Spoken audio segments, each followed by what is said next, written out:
जय जय शिवधारा, जय जय शिवधारा।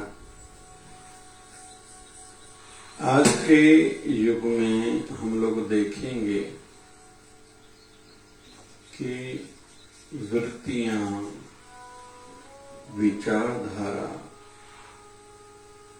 सोच अलग अलग वाले लोग मिलेंगे, अच्छाई वाले भी, बुराई वाले भी। कलयुग चल रहा है, इससे पहले द्वापर युग था।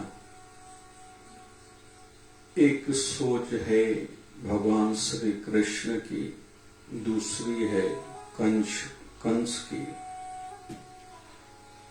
कृष्ण प्रेमावतार हैं, प्रेम देना, प्रेममय वातावरण न सिर्फ इंसानों से, जीव जंतुओं से, मां गैया से भी उनका प्रेम है। एक कंस है, मेरे जैसा कोई नहीं, जो अपने पिता को भी तकलीफ देके जेल में डाला जिसने था। उससे पहले त्रेता युग, भगवान श्री राम भी थे, तो रावण वृत्तियां भी थी। रावण में अहंकार था, भगवान श्री राम में मर्यादा थी। राम जी अजर अमर हैं, नाम लेने से ही आराम आता है। रावण कोई भी अपने बच्चे का नाम नहीं रखता, जबकि रावण भी शक्तिशाली था। अपने काल को, मृत्युदेव को भी कहते हैं अपने वश में रखता था।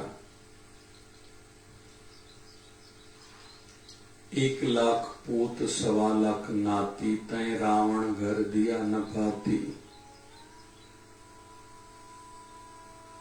10 सिरों वाला, शीशों वाला रावण था, लेकिन वृत्ति ठीक नहीं थी।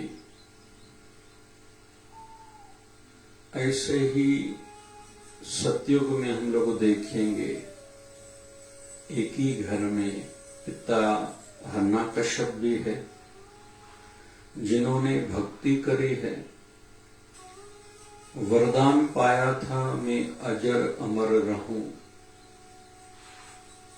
जवाब मिला ऐसा नहीं हो सकता, जो भी इंसान जन्मा है मरेगा जरूर। तो अपनी बुद्धि से, समझ से वरदान प्राप्त किए, न धरती पर मरो, न आसमान में मरो, न अंदर मरो, न बाहर मरो, न अस्त्र से मरो, न शस्त्र से मरो, न इंसान मार सके, न कोई पशु मार सके, न दिन को मरो, न रात को मरो। ये बुद्धि की चरम सीमा प्रकाष्ठा है कि धरती पे न मरो, आसमान में न मरो, तो बीच में कुछ आता ही नहीं है। दिन में न मरो, रात में न मरो, अंदर न मरो, बाहर न मरो। शक्तिशाली है। कहते हैं हिरण्यकश्यप ने जब साधना भक्ति करी थी तो शरीर का एक अंग जंतुओं ने खा लिया था, तभी भी तपस्या में बैठे रहे थे। लेकिन सकारात्मक सकाम भक्ति थी, कुछ पाने की अभिलाषा थी, इच्छा थी। फिर उसी घर में एक बालक है जिसका नाम प्रहलाद भक्त है, जिन्होंने, आयु ही जिसकी छोटी है, छोटी उम्र में कौन कितने सालों तक भक्ति कर सकता है। प्रारंभ के समय में सुना था मेरे पिता ही भगवान हैं, तो वो भी मानता था, लेकिन उनकी मां भक्तिमय वाली थी, उनमें अच्छे संस्कार भरती थी। फिर प्रकृति ने भी साथ दिया। एक दिन जा रहे थे तो एक कुम्हारन बैठी है, राम राम कह रही है। छोटा मासूम सा बालक है, पूछता ये क्या कर रही हो? बोले भगवान हरि को, नारायण को याद कर रही हूं। क्यों? बोले मैंने जो कच्चे घड़े मिट्टी के बनाए थे, आग में डाले हैं पक्के करने के लिए, भूले से एक मटके में बिल्ली के बच्चे रह गए हैं। अगर आग बंद करती हूं तो गरीबों नुकसान होगा। आग वैसे ही जलती रहेगी तो कहीं बिल्ली के बच्चे न मर जाएं, इसलिए हरि को, परमात्मा को याद कर रही हूं। बोले भगवान के नाम जपने से क्या होगा? बोले परमात्मा चाहे तो रक्षा कर सकता है। किस दिन ये आग बुझेगी? 3 दिन के बाद।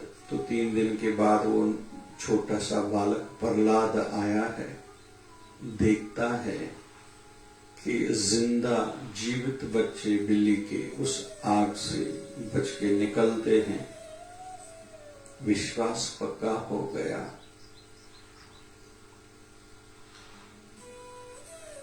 गांठ बांध ली।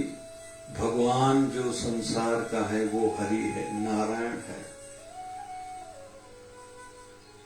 सत्य नारायण वही है, लक्ष्मी नारायण भी वही है। कभी पिता को ये बात अच्छी नहीं लगती तो एक ही घर में 2 वृत्तियां हैं, 2 प्रकार की सोच वाले हैं। एक भगवान पर विश्वास करने वाला और दूसरा कहता है मैं ही भगवान हूं। हम सब जानते हैं कथाओं के संदर्भ में। फिर उसके पिता को अच्छा नहीं लगा, फिर टीचर को कहा गया इसको समझाओ, नहीं समझा। फिर उसको तकलीफें देने पिता ने शुरू करी। पहाड़ से उनको फेंकाया गया, पत्थर बांध के पानी में डलवाया गया, नहीं डूबा। जले विष्णु थले विष्णु, जल में भी वही, थल में भी, धरती पर भी वही।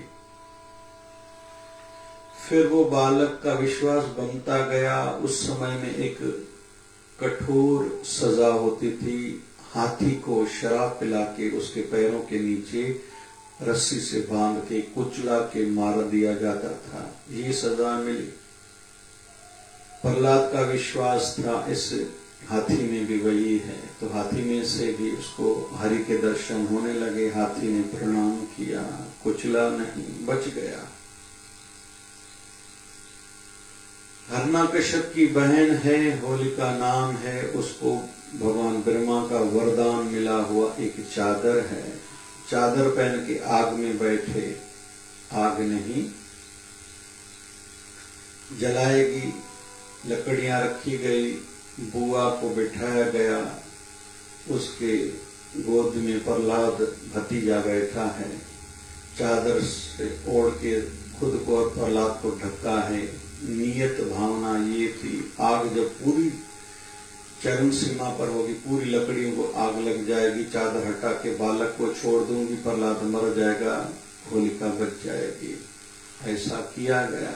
जब आग खूब बढ़ने लगी, हवा चली, होलिका बुआ के कंधों से चादर हटी, प्रहलाद के कंधों पर पड़ी, प्रहलाद सिर पर पड़ी, प्रहलाद बच गया, बुआ जल गई।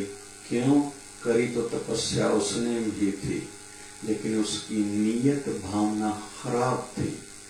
बालक कोई विशेष कोई भक्ति नहीं कर चुका था, लेकिन भावना सच्ची थी और विश्वास सच्चा था।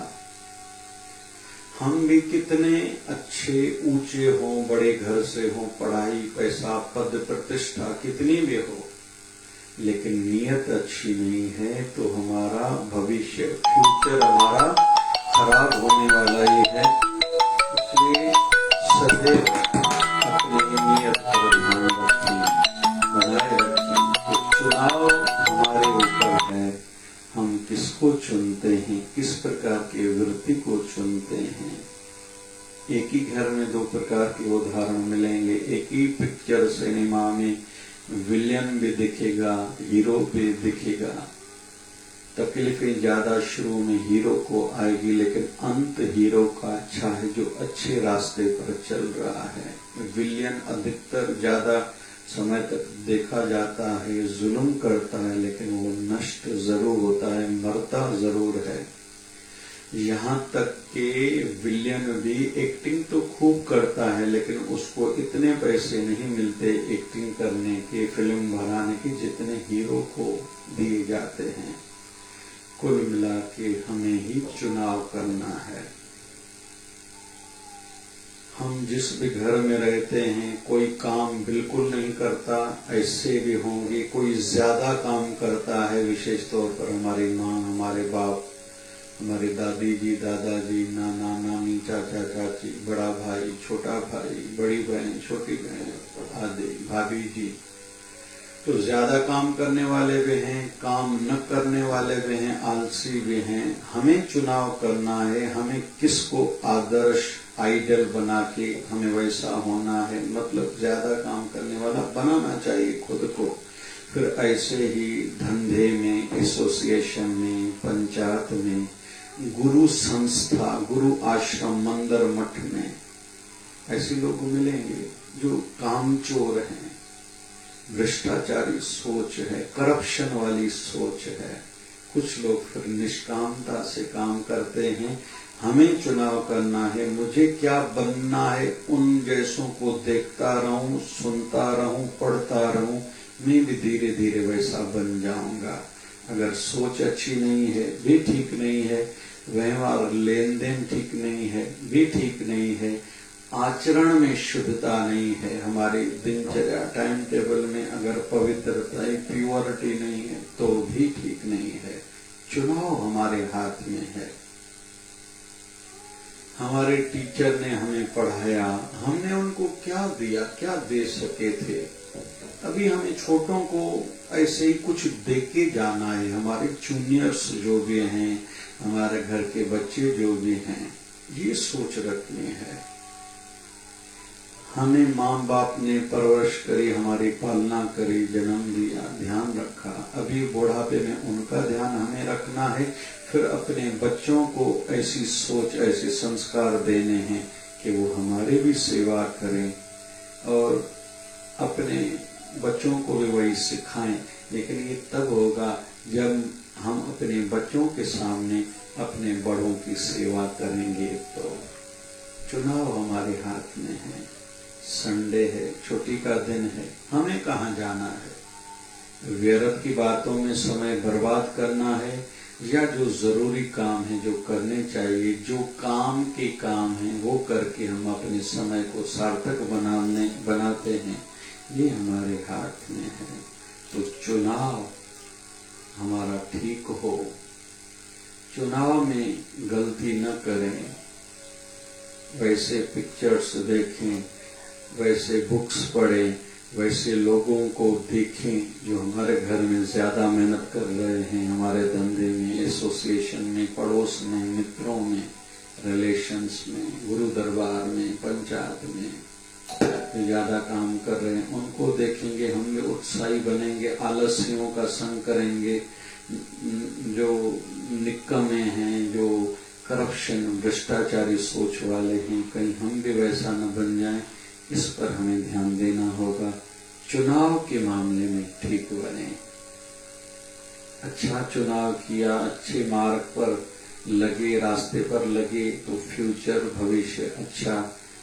बुरी किसी दिशा में, बुरी किसी आदत में, फील्ड में, फैकल्टी में, पढ़ाई न करने वाली फील्ड में हम लोग घुस गए तो हमारा फ्यूचर, भविष्य दुखद होगा, दुख झेलने पड़ेंगे, पछताना पड़ेगा। और अंत में भक्ति, आध्यात्मिकता, सेवा, सिमरन, सत्संग, अच्छाई को जीवन में अपनाएंगे। इस जन्म में यश भी होगा, शांति भी मिलेगी, अंत अच्छा और परलोक भी संवरेगा। अगर एक एक सेकंड को नहीं संभाला, बुरी सोच, बुरा देखना, बुरा सुनना, बुरे लोगों के साथ बैठना, बुरे माहौल में उठना बैठना, या घर का माहौल बुरा बनाए रखने में अभी भी अशांति, आने वाले समय में दुख, अंत खराब और परलोक भी बिगड़ेगा। बस ये ध्यान में रख के हम चुनाव की ओर ध्यान रखें, चुनाव अच्छा करें। जय जय शिवधारा, जय जय शिवधारा, जय जय शिवधारा।